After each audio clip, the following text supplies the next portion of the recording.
आज ही Doubtnut app download करें। Doubtnut पर होगा अब आपके सभी मैथ्स, केमिस्ट्री, फिजिक्स और बायोलॉजी डाउट्स का सफाया। बस अपने क्वेश्चन की फोटो खींचो, उसे क्रॉप करो और तुरंत वीडियो सोल्यूशन पाओ। Download now. हेलो फ्रेंड्स, तो आइए आज देखते हैं इस क्वेश्चन में हमसे क्या पूछा गया है। Atomic mass of C13 isotope is 13.00335 AMU and its mass number is 13. If 1 AMU is 931 mega electron volts, binding energy of neutrons present in the nucleus is। अब यहाँ मैंने क्वेश्चन में इंपॉर्टेंट चीज़ों को अंडरलाइन किया है। सबसे पहली बात हम बात कर रहे हैं यहाँ कार्बन 13 आइसोटोप की, जिसका एटॉमिक मास हमें दिया गया है इतना AMU है और मास नंबर हमें पता है कि 13 है। अब हमें यह भी दिया गया है कि 1 AMU के इक्विवेलेंट कितना एनर्जी होगा। ये एक बहुत इंपॉर्टेंट इंफॉर्मेशन है और हमें यहाँ से क्या निकालना है? हमें यहाँ से निकालना है binding energy of neutrons present in the nucleus. अब देखिए, हमें ये एक इक्वेशन तो पता ही है जो बाइंडिंग एनर्जी का इक्वेशन है, डेल्टा mc²।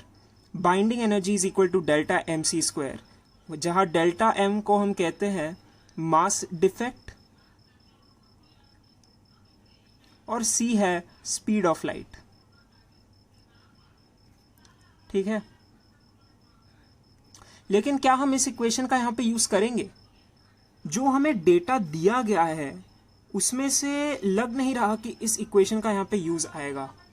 तो हम इस क्वेश्चन को कैसे सॉल्व करेंगे, हम देखते हैं। देखिए, जो मास दिया गया है एटॉमिक मास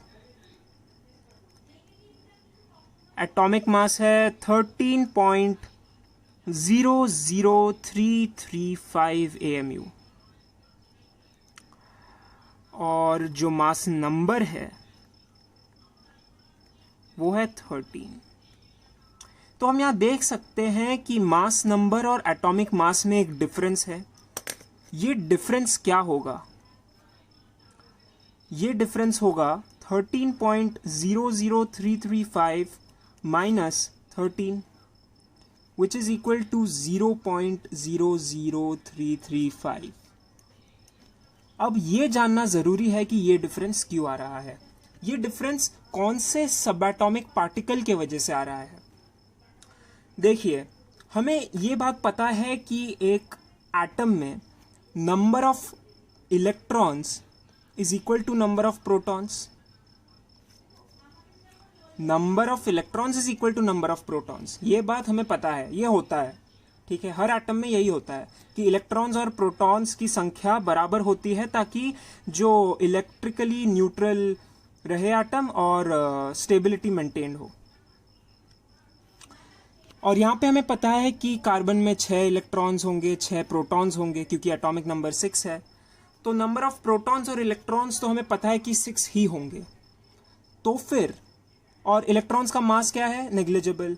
तो जब हम मास नंबर या एटॉमिक मास देखते हैं, ज़्यादातर इफेक्ट प्रोटॉन्स का होता है और न्यूट्रॉन्स का होता है। जो मास होता है एक एटम का, मास ऑफ एन एटम, वो ज़्यादातर डिपेंडेंट होता है प्रोटॉन्स और न्यूट्रॉन्स पे।